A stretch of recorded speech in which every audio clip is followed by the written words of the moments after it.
J-E-L-L-O. The Jell-O program, starring Jack Benny with Mary Livingston and Phil Harris and his orchestra. The orchestra opens the program with Latin Quarter from Gold Diggers in Paris.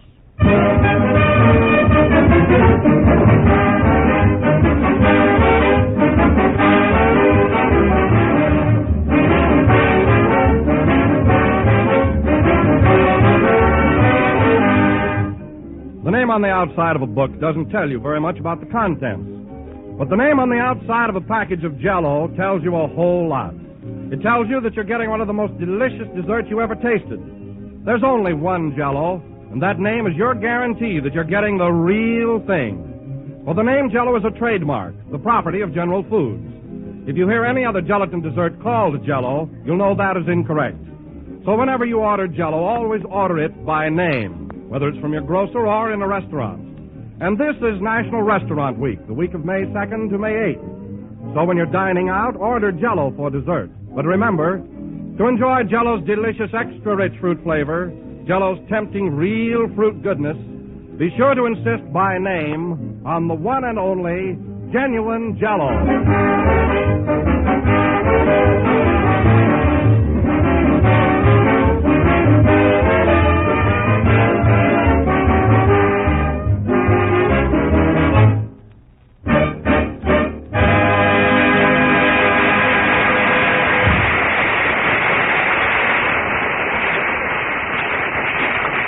That was Latin Quarter, played by the orchestra. Now, ladies and gentlemen, we bring you a man who hasn't made a picture in over a year and still thinks he's a movie star, Jack Benny.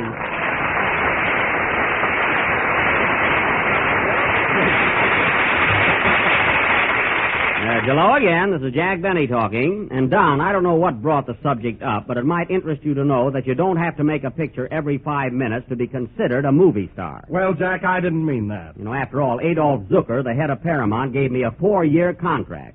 And Mr. Zucker certainly knows his onions. He certainly signs them up, too. Mary. You don't come in till the next page. Oh. As I was saying, Don, I have a 4-year contract with Paramount, and next season I get a raise. Oh, you get a raise, huh? Yeah, you see, my contract calls for so much money per week and lunch in the studio restaurant every day while I'm making a picture. Oh, well, where does the raise come in? Well, next season, instead of getting the 45-cent lunch, I get the 60-cent lunch.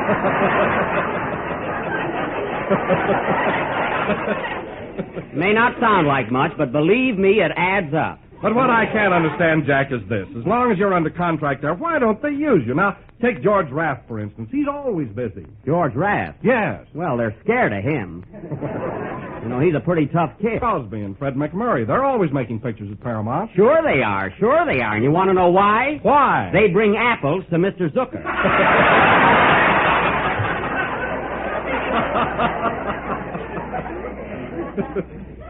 Teacher's pets, that's what they are. Well, if that's the case, Jack, why don't you bring him an apple? I did, and the worm got a screen test. You know what kills me? This program has only been on 5 seconds, and already I'm in a corner. Say, Jack. Yes, Phil? What happened to that picture you were going to do with Francisca Gall? You certainly talked about it enough. Oh, that epic. It was called off. You see, the studio and I couldn't get together on the scenario and how it should be cast. Oh, you couldn't, eh? No, you see, I wanted to be Francisca's lover, and Paramount wanted me to be her father. And you should have seen that so-called happy ending they had. Here we go through a whole love story, and at the end, Ray Milland gets Francisca, and I get an old age pension. An old age pension? Yeah, it's a fine thing to take to Niagara Falls. Well, one of these days they'll wake up and give me the proper story and a strong leading part. And then you know what'll happen? Sure, you'll get the 75-cent lunch. You said it. It'll work out by itself. Page 2. Hello, Jack. Oh. Hello, Mary. What are you talking about? Oh, Don and Phil seem to think that just because I don't make pictures every 2 seconds, I'm not a movie star. Well, gee, Harold Lloyd only makes 1 picture a year, and he's a big star. Why, certainly, and we're very much alike. Yeah, he wears glasses, and you have rings around your eyes. It's not rings, it's nightclub mascara. Now, let me tell you something, fella. Sometimes you can make too many pictures and people get tired of you. Now, you take Clark Gable. He's in more pictures than Leo the Lion. You know, Jack, I'm pretty tired of Clark Gable myself. There you are, fellas. Even Mary is tired of him. I'll say, I had to stand in line 3 hours to see him last night. Oh. Gee, he's a dream man. Well, so you stood in line 3 hours to see Gable. Huh? Yeah, and you know what burns me up, Jack? What? Carol Lombard gets the dates, and I get the bunions. Well, that's beside the point. Anyway, to show you that I'm doing all right, Sid Grauman asked me to put my footprints in the forecourt of the Chinese Theater. And you know that's some honor. Well, did you do it? Yes, sir. Tell him what happened, Jack. That has nothing to do with the tribute. What was it, Mary? Now, listen. Well, Jack went over there, and he didn't want to get his shoes dirty. Now, look, Mary, So he stepped into the wet cement in his bare feet. Well... And he said they're taking bows so long that the cement hardened. Well, what of it? I got out, didn't I? Yeah, but tell him where your big toe is.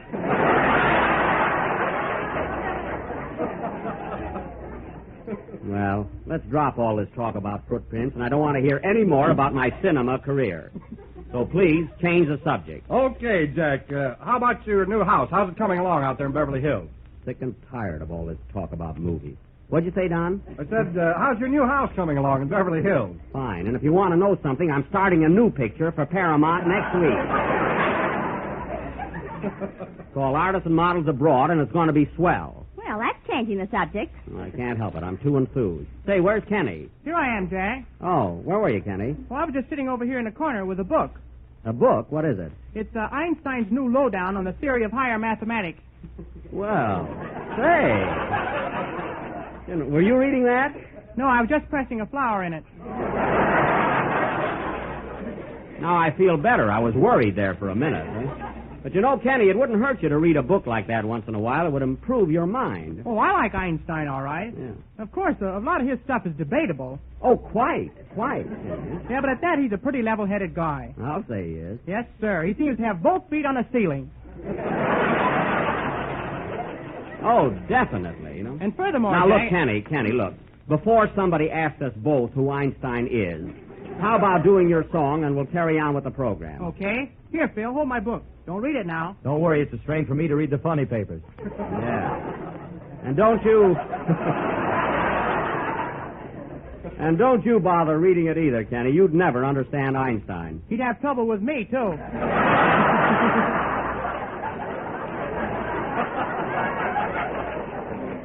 I know that. Sing, genius. Hey, whatever happened to my picture? I don't know.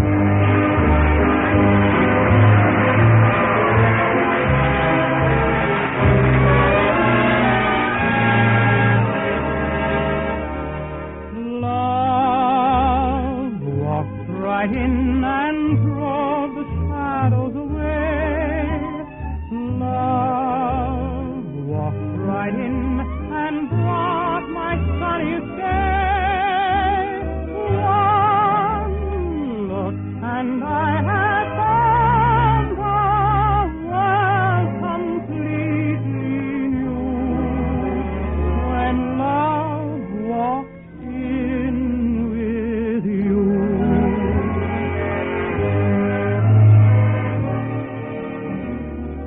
Nothing seemed to matter anymore. Didn't care what I was heading for.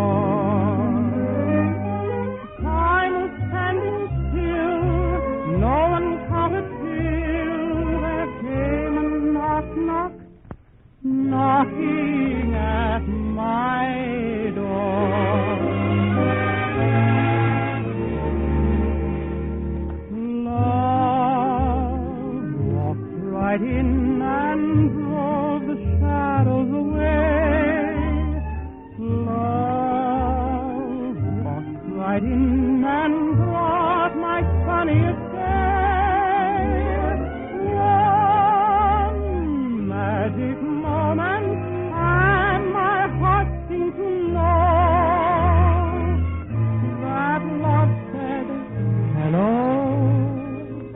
Though not a word was spoken, one look, and I forgot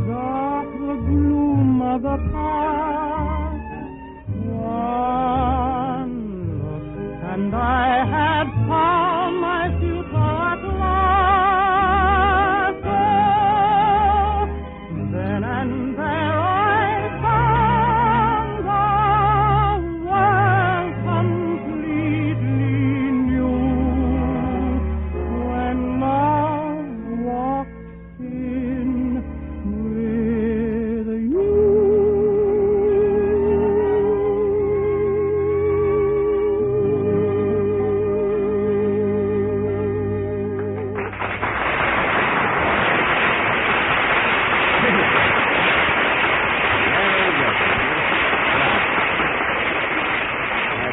That was Love Walked In from the Goldwyn Follies, sung by Kenny Baker. And, Kenny, I've always complimented you on your song, but I want to tell you something. That performance you gave as Dopey in our Snow White last Sunday proves that you're an actor, too. Really, you were swell. Yeah, Jimmy Fiddler gave me 4 bells and a popsicle. Well, you deserved it. You were great. You know, Jack, I don't want to be hammy, but I thought I did a pretty good job as Prince Charming. You weren't Prince Charming, Phil. You were one of the dwarfs. You were Sleepy. Well, I can dream, can't I? Well, that's what you've been doing ever since I hired you.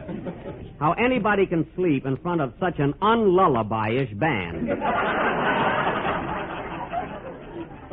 I don't know. Huh? Gee, Jack, I took the part of Snow White and you didn't even mention me. Well, I was just going to, Mary. You were really great. You surprised me when you sang. Gee, why, you were a regular Lily Pond. Yeah. Yes. Say, Jack, can't you just see this in lights in front of the Metropolitan Opera House? Mary Livingston and Rigoletto. Yes, Mary Livingston and Rigoletto. Also the Ritz Brothers. Why, Mary, the Ritz Brothers will never play in Rigoletto. You don't know Xanax. And you won't be in it either, huh? I don't care. Yeah. I met Walt Disney on the street yesterday, and he liked me so much as Snow White that he wants me to make a silly symphony. And I'm going to do it, too. A silly symphony? Why, that's marvelous, Mary. I'll bet you'll be as cute as a bug. I better be. That's my part. So, you know, fellas, wouldn't be bad making one of those crazy cartoons. Believe me. Can you imagine the fun? Huh? Yeah, I'd like to be Pluto the pup. I'd like to be Donald Duck. Not me. I'd like to be Mickey Mouse. I'd like to be Walt Disney. Why, Kenny, you're getting pretty smart. Yeah, I better go and sit down. Now, stick around, Kenny. You can take a cold shower when you get home, you know. Well, Jack, speaking of last week's program, you all seem to have forgotten me. You know, I played the part of Happy. Don, you really went to town on that, but then you're always so jovial and gay, you don't have to act much. No kidding, Don. What makes you so happy? Well, Jack, why shouldn't I be? I like my work, I like to be with this gang, and I'm just goofy about Jell-O. Well, I can understand that, Don. After all, Jack, who wouldn't be happy when they know that Jell-O has 6 delicious flavors, that it's so economical and easy to make? Why, it's enough to make a man double over with joy. Oh, I could jump up and down. And I tell you, Jack, whenever you see those big red letters on the box, why, I could go right out and do a Highland fling. Well, do it, Don. Do it.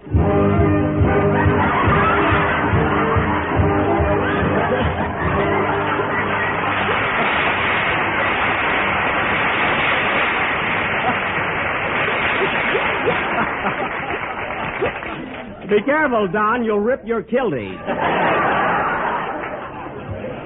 Ah, folks, what other program brings you such low highlights? We're graceful tonight, but that's about all, I think. Say, Jack, let's get down to business. What are we going to do for tonight? Well, Phil, I really wanted to do another play, but I must get over to my house. You know, the one that's going up in Beverly Hills. Oh, yes, I asked you about that before. How's it coming along, Jack? Well, it's worrying me. You see, Mr. Burgess, my builder, has gone haywire again, and I must get to the house. But why do you have to leave right now? Well, he's already built 8 stories, and I want to get over there and stop him. And such extravagance. They've used over 6 kegs of nails already. Say, Jack, how many nails are there in a keg? 18,967. I thought you'd know.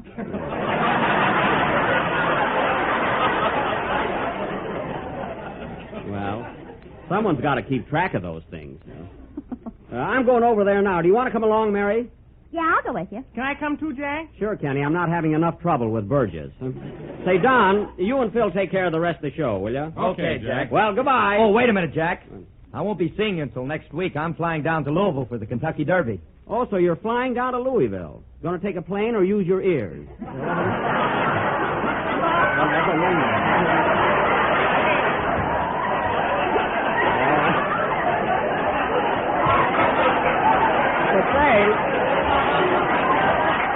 But say, Phil, as long as you're going down there, will you do me a favor? Well, put $2 on stagehand for me. I'll give you the money when you get back. Oh, no. Why not? Well, you still owe me $2 on the Dempsey-Tunney fight. Well, they're still arguing about it. Anyway, I thought I gave you that $2. No, you didn't. Oh, that's terrible. I must tie a string around my finger. Make it a rope and around your neck. Phil, you're the one that should commit suicide. I didn't lose anything. Well, see you next week, Phil. Come on, Jack. Let's get started. We're going over to your house. Okay, come on, Kenny. So long, boys. See you later. So long, Jack.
That was Tippy Tin, played by Phil Harris and his orchestra. Now, ladies and gentlemen, we take you to Jack Benny's property in Beverly Hills, where his home is under construction.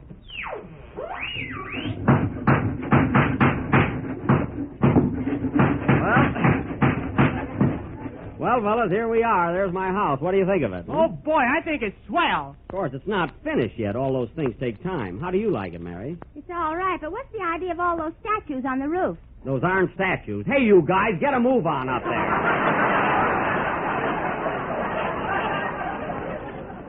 Get busy. I'll go boiling onions. I wonder where Mr. Burgess is. He's much too lax with the workmen. Hey, fella, do you know where I can find Mr. Burgess? He's around here somewhere, but you're out of luck, buddy. We don't need any more help. Now, hold on there. I'm Jack Benny. I don't care who you are. We got all the men we need. Never mind that. Where's Mr. Burgess? What do you want a job for, Jack? You're doing all right. Kenny, I don't want a job. I'm looking for my builder. Say, Jack, isn't that him over there? Where? Coming towards us on horseback. Oh, yeah. Whoa, La Cienega! La Cienega? This is where I get off. Quiet. Well, Mr. Burgess, this isn't a ranch, you know. What's the idea of riding around on a horse? I got a cowboy suit for Christmas. Oh. Well, I just thought I'd drop around, kind of look the place over. Well, I'm glad you did. We're coming along fine, just dandy. That's good. Oh, by the way, I want you to meet Miss Livingston. How do you do, Miss Livingston? The pleasure's all mine. No, half of it's mine. You're cute. Mary. And this is Kenny Baker. He works on my program. Oh, how do you do, young man? Hello, Mr. Burgess. So you're the man Jack's always complaining about. Kenny. Well, Mr. Burgess, let's have a look around. I'd like to see the grounds first. All right, we'll go around here to the backyard. You'll be mighty proud of it. hope so. We're coming around to the backyard, men!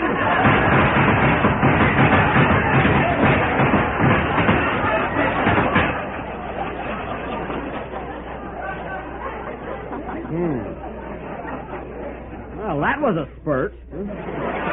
Things are sure going fast back here. There's the tennis court. Yes, sir. We just finished that tennis court this morning. Isn't it a beauty? It sure is. Hey, wait a minute. There's nothing on the other side of the net. There's only half a court there. Oh, were you going to play with someone? Why, certainly. Of course I'm going to play with someone. Well, in that case, we'll put the other half in right away. Yes, it'll help a lot.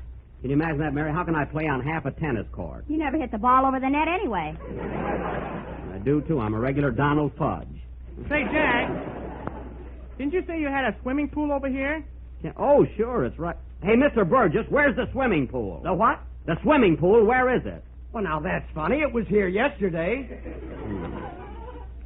I'll check on that. Joe Bill? Yes? Have you seen Mr. Benny's swimming pool? I haven't even seen his last picture.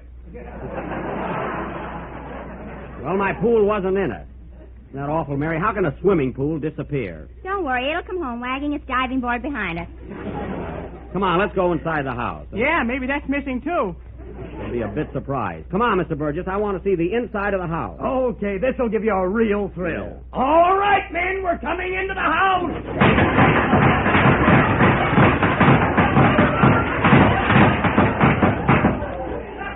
My, what activity. I hope President Roosevelt is listening in. Well, here we are. We better go through this window. The door sticks a little bit. Oh. You better get that fixed right away there. Yeah, the window sticks, too. Fine house. The windows stick, the doors stick. And you're stuck. How are we going to get in? Come on, Mr. Benny. I guess we can get through the door all right. Just help me push it a little. Okay.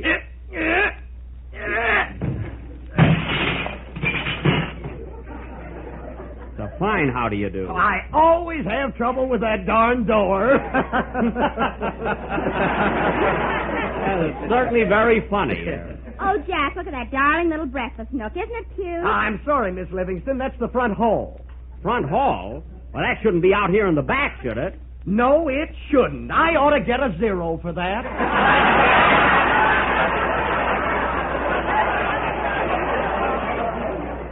Yes, you're a bad boy. Now, look, Mr. Burgess, I want to see all the rooms downstairs first, and then we can go upstairs later. Yes, sir. Right this way, Mr. Benny. Programs. You can't tell a bathroom from the kitchen without a program. Program.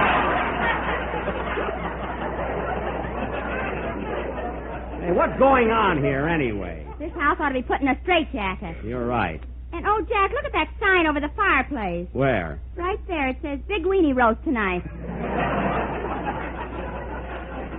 I wish they'd stop making a picnic ground out of this place. Hey, Kenny! Kenny, come over here with us. Why are you standing there looking at that dumb waiter? It fascinates me. Well, don't get lost. Now, what else is there on this floor, Mr. Burgess? Just follow me. Now, right here is the attic. The attic? Why, this is the first floor. Oh, that's right. Then shall we call it the sun parlor? Yes, let's. But if that's the sun parlor, there ought to be at least one window in it. If I put in one window, I might as well put in 10. Well, of course, that's the whole idea of a sun parlor. To get sunlight, window. Oh, you're exasperating. Well, we'll settle that later. Now, let's go upstairs. I want to see the bedroom. All right. Okay, men, we're coming upstairs.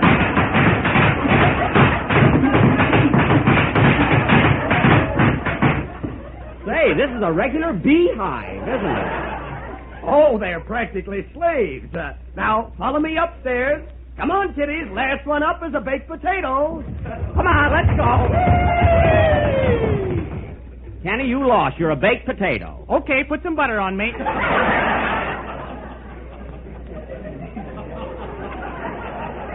Now, Mr. Burgess, where's my bedroom? I want to see that first. Do you want the master bedroom, the guest bedroom, or just any old bedroom? I want to see my bedroom, the one I'm going to sleep in. Oh, well, that's the master bedroom. Yes. Here it is, right here. Say, it looks kind of... Why, Rochester! Hello, Mr. Benny. Why, what are you doing here? I moved in already. Well, the house isn't ready yet, and besides, your room is over the garage. I looked at that one, but it don't seem to fit my personality. Well, Well, you'll just have to alter your personality. This happens to be my room. Well, I saw it first. That's not the point. You want to know something? I was here ahead of you 3 days ago. You didn't stick out no claim. Now, Rochester, I'm not going to argue with you. Oh, Jack, let him have the room. I'll do nothing of the kind. Now, you get out of here, Rochester, and get to your quarters in the garage. I don't want to sleep with your Maxwell. It snores. Only when it's on its back. Now, you can nudge it. Now, get out. Okay, you win. Come on, Jezebel. Fine. Glad he had to bring a dog in here yet. You think that's something? Kenny's scratching. Now, look, Mr. Burgess, where does that door lead to, the one at the far end of the bedroom? Oh, that's a private balcony. It'll be nice when I get the ivy and everything on it. Oh, that's swell. I've always wanted a balcony. You'll have to pardon me now, Mr. Benny. I'll see you later. Why, where are you going? It's quitting time, and I want to go downstairs and wake up the men. Oh, by all means, yes. Don't have them sleep overtime. That's double. Well, I'll see you next week, Mr. Benny. Yes, sir. Goodbye, Mr. Burgess. Goodbye.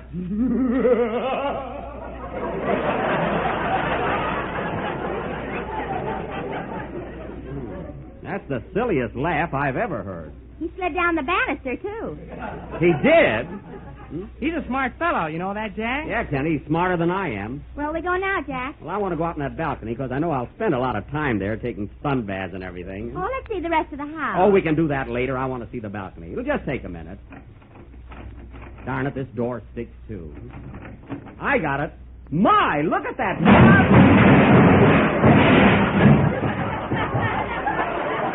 Oh. Jack, where are you? Down here in the cement mixer. Oh, my goodness. Come on, Mary, let's slide down the banister. Okay. Whee!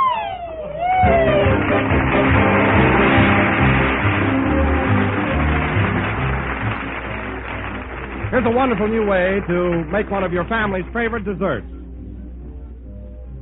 Of course, that favorite is Jell-O, and the new way to serve it is a dessert called Cherry Gaiety, a cheerful symphony in bright red and green, for it's made with shimmering lime Jell-O and maraschino cherries, and it's so easy to prepare.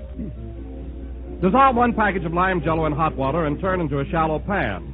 Chill until firm, then cut the little Jell-O shiny green cubes. Arrange in sherbet glasses with half a cup of maraschino cherries and serve it plain or topped with whipped cream. It's a swell color combination and a swell taste combination, for lime Jell-O has a refreshing tart flavor that's tempting and delicious. Jell-O brings you extra rich fruit flavor, grand, satisfying goodness that belongs to Jell-O. Get some tomorrow and try this attractive new Cherry Gaiety dessert. Just remember, there's only one Jell-O, so when you buy, look for the big red letters on the box. They spell Jell-O. This is the last number of the 31st program in the new Jell-O series, and we'll be with you again next Sunday night at the same time. I want to take just a moment to thank Ed Vanderveer for driving my Maxwell in the annual Fresno State College hack race last Friday. But, Jack, Fred Allen's car beat yours. Yes, Mary Allen won by a nose, which he talks through. Chalk up another one for me. How do you make a 0? Good night, folks. J-E-L-L-O. Kenny Baker appears on the Jell-O program through courtesy of Mervyn LeRoy Productions. This is the National Broadcasting Company.